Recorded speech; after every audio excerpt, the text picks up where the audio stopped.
Alright, so after the fuel tank stepped back, I need something to cheer me up, kind of down in the blues, and best thing I can think of, let's start getting the 4-inch lift put under this thing. God, I love these old Chevys. They're so simple to work on. Got a couple bolts here on the leaf spring. We're going to leave the actual leaf spring attached to the front end. We're going to take that bolt out, brake line off, and sway bar. Should be about it. We should be able to get this front end out from under here and rolled out and ready for paint. Front end is out. New leaf springs are over here, slid in place. Trying to determine which bushings go where. I think I got a pretty good idea of it. Both of them laid out. Still got to get the old bushings out of the frame. We got the old shackles over here, all cleaned up, ready to be hit with some undercoat. Got the bolts ready down there.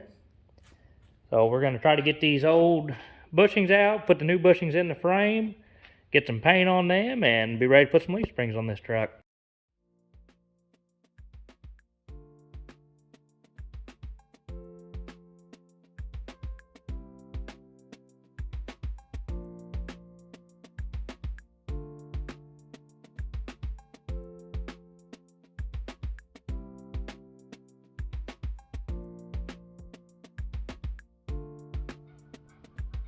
Another quick trip to O'Reilly's. Got some more undercoat for these.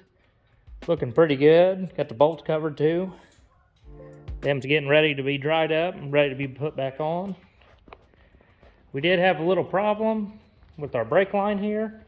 I had to get rubber hoses, and in the process of taking them off, I had one of the ends was seized and broke right off. So now we're going to try to take this new brake line here and form it and make it look like this old one.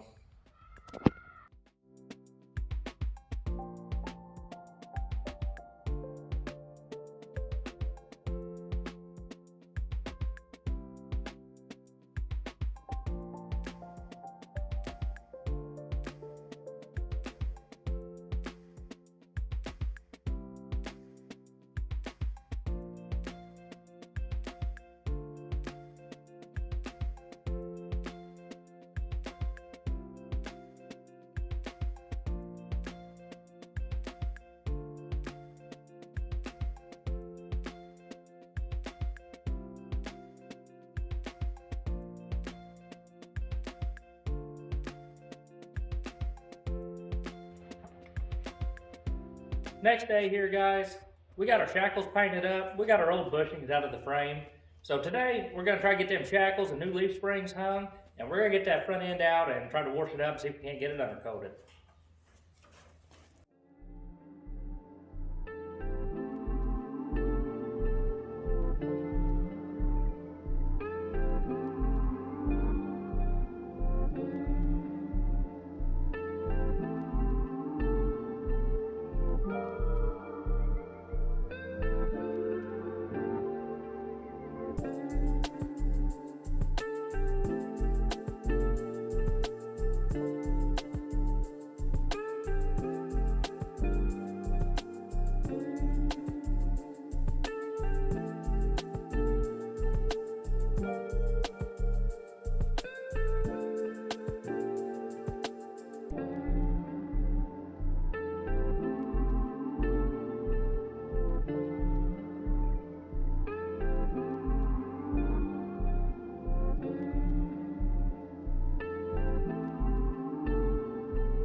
My goodness, this steering arm was froze on here.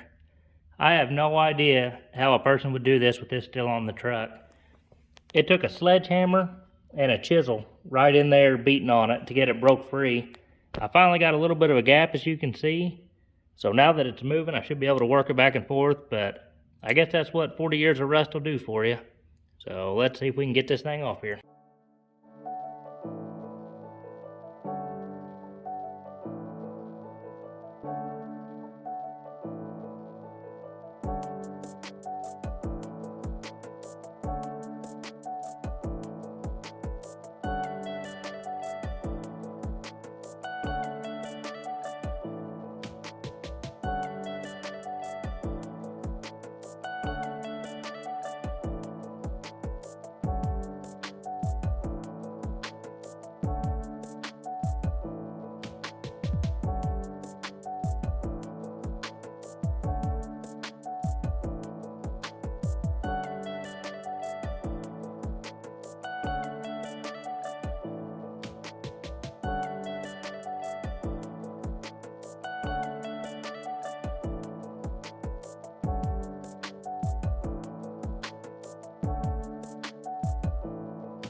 This undercoating turned out very nice. I wire wheeled the whole front end down. There's little nooks and crannies I couldn't quite get into, so I put some degreaser on it and pressure washed it, and it cleaned up very nice. There was nothing flaky. Everything was pretty smooth. Undercoat laid down very good.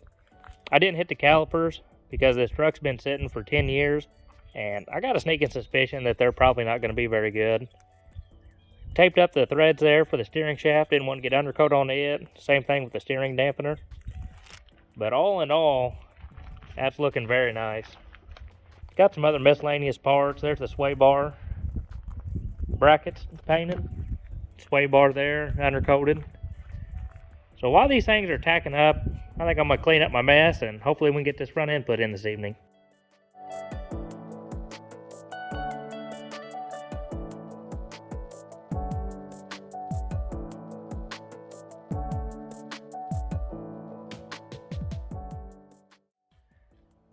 Alright, quick update for you guys. I got this truck sit down on the front end. Everything's looking pretty good. I did not get it filmed. It was my mistake. Watching the little one, I got a 3-year-old, and makes filming and working everything a little bit hard. Still got to make these sway bar drop brackets. I thought the kit came with it, but I didn't look at it close enough, and it did not.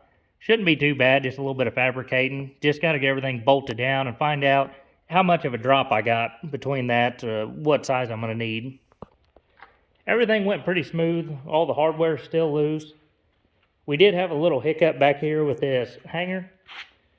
From factory, this truck, top and bottom bolt was both the same size, and the kit came with the inner sleeve on the bottom one being a little bit bigger. So I drilled it out to a 9/16 and put the bolt in it. Took care of my slop, happy with it. The top up here, I was having problems with the rubber bushing. It was expanding out really far whenever I tightened down both of them, but just smashing the crap out of them. So the inner sleeve was just a little bit too narrow. So I took an old bushing and cut down a 1/4 inch and put in there. And now it's a lot better. It's not smashing them down near as much as what it was. So all in all, not too bad. Went pretty good. I think next we're going to try to get this rear end ripped out and see if we can't do the same with it.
Alright guys, before we get to undercoating this rear end, I do got my new parts laid out, and I figured this would be as good a time as any to get them put on.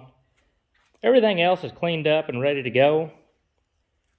I still got some little nooks and crannies that I'm going to have to hit by hand, but I am going to pressure wash it and degrease this thing also. But this rear end had been sitting for 10 years. Well, the whole truck had been sitting for 10 years. And whenever I picked it up, this side over here was froze up. It was a nightmare getting the drum off, and the springs and the shoes basically just fell out. They had all came apart. And as you can see, it's time. Go ahead and get all these replaced so we won't have no problems with it while everything's out here in the open and easy to get to. So let's get this rear end assembled.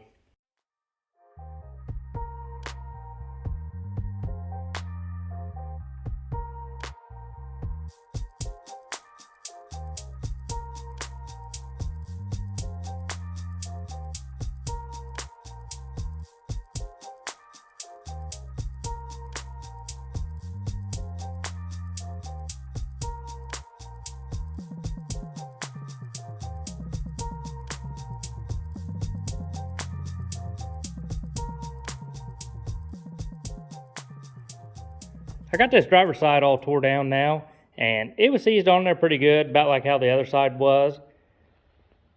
See in there, it was pretty rough shape, and that's even after blowing everything out.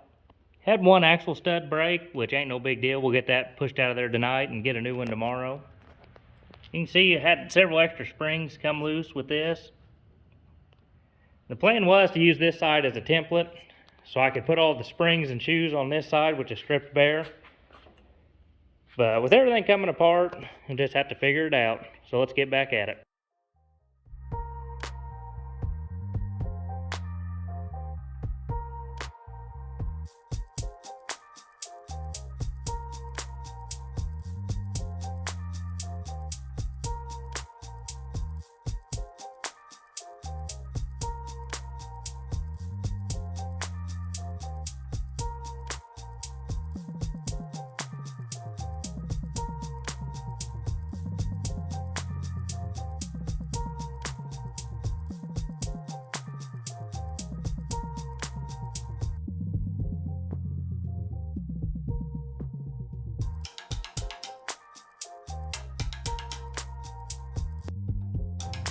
Next day here, we're going to switch things up a little bit today. We're going to get outside of that parts truck. I think I'm actually going to try to save its old axle stud, and I need these little push rods here for this wheel cylinder for the other side. So let's get outside and take care of it.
Alright guys, this video is getting a little bit long, so we're going to stop things right there. Really appreciate you guys watching, so hope to see you at part 5.